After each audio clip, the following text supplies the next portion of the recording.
Okay, this lecture will be about the Holocaust, and we'll start with the definition of the Holocaust, which is the systematic murder of the Jewish people of Europe. During World War II, 72% of the Jews in Nazi controlled territory were killed or murdered. And the beginning of the Holocaust really starts in about 1933. So between 1933 and 1939, the Nazis gradually took away all of the rights of the German Jews, and the Nuremberg laws were what restricted Jewish rights, and Jews experienced discrimination. Citizenship rights were taken away. Jewish kids were kicked out of school. They could no longer go to parks or public swimming pools, libraries. There were signs on benches that said no Jews are allowed. Shops had hours where Jews could shop. And Jews were gradually pushed out of most kinds of jobs. Again, when we studied life in Nazi Germany, we saw that Jewish professors were kicked out of universities. And the intent of this was to get the Jews to leave Germany, which ultimately about half of them did. However, all didn't leave because the Great Depression was going on. So if you imagine, it was hard to get a job in the United States and in other countries, so trying to leave and go to those countries would be really difficult. Immigrants coming into countries were looked down upon, and it was a hard time to get jobs. Okay, and in 1938, the open persecution began with the start, or the Night of Broken Glass, which is known as Kristallnacht. And on November 9th, 1938, the prejudice turned into open violence. Jews were killed, their apartments were broken into, people beat up Jews, shops were broken, Jews were arrested. The most well-off, educated people are arrested. And it's ultimately like one big race riot. And those Jews that were arrested were only released if they promised to leave the country immediately. And other countries knew about this. And then when World War II breaks out about 10 months later, or when Germany goes to war about 10 months later, the Jews in the lands that were conquered all had the same issue. All of those laws that the Nazis had passed in Germany spread to the Nazi-occupied countries. That open persecution spread as well. And the conquered countries had a higher population of Jews. So you can see in this map, especially if you go towards Eastern Europe, there's a higher population of Jews. And this led the Nazis to take more extreme measures to deal with the Jewish problem, according to them. And starting with Jews, Jews were forced to move into crowded ghettos. So they were starved and they were forced to live in unhealthy conditions. Many died of natural causes. And again, the Nazis were the ones doing the starving. So people got less food. Basically, you were being starved, and if you followed the rules, you would die.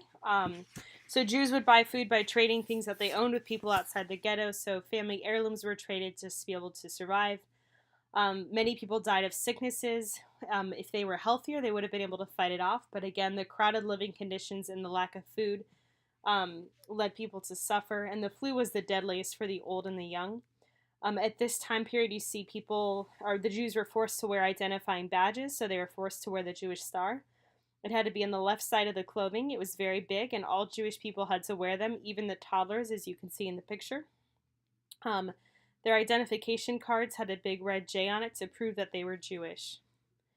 And then in 1941, the Nazis began systematic killings. And this was the work of the Einsatzgruppen. So these were basically mass shootings, and they had ditches dug, so the Jews would do the digging. They would line up on the edge of the ditch and then shoot them so that they would fall into the ditches.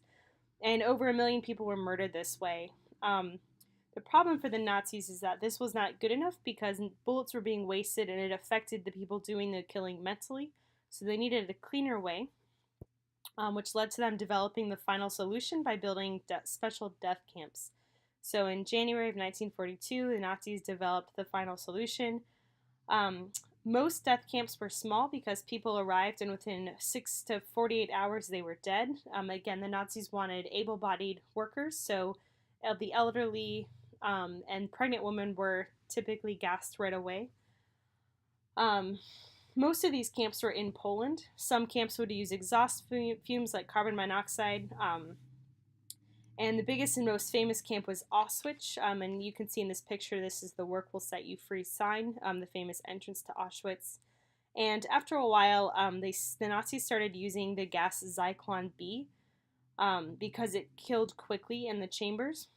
And they had to train people to do this. So they had a program called T4 where people were gassing people, and they would gas people who were handicapped, mentally retarded, and emotionally disturbed. This didn't last long because of complaints. Now, people in other countries were aware of what was happening, but they didn't believe it because it sounded inhumane. And we start to see some organized resistance by Jews across Europe. So Jews started to find out and began to revolt. One of the most famous ghettos was the Warsaw Ghetto, and Warsaw was in Poland with a large Jewish population. All the Jewish people were crammed to a little section, and they brought in more Jews to make it more crowded, and then people were shipped to the death camps. And Jews began to fight against the Nazis, but most died after a month.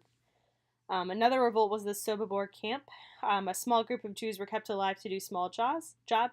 They staged a revolt. It was the largest prisoner revolt of World War II, and 300 escaped in the camp. And then there were also partisan groups, and partisan groups were resistance groups that hid out in the forests. They blew up German stuff and they tried to stay alive. Many Jews tried to find these groups, but some didn't want them. And kind of the ultimate sort of devastating part of this is the Nazis started to cover up the death camps. They were very open about killing Jews, but they didn't publicize it. And once they realized that they were losing, they did their best to cover up the death camps. So the Nazis closed down camps, they tore down buildings, they would put farms on top of the camps. As the Allied forces came nearer to Germany, the Nazis would march the prisoners towards Germany, and if they didn't keep up, they were killed. At the end of the war, there was a series of trials. The most important trials were held in Nuremberg. Top Nazi officials were put on trial for organizing everything. Some were killed, some were put in prison, some were found not guilty or weren't even put on trials. Defenses included, "I didn't know what was happening," and "No, it never happened."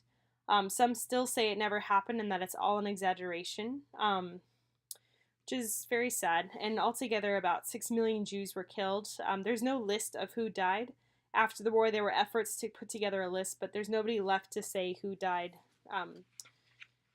So,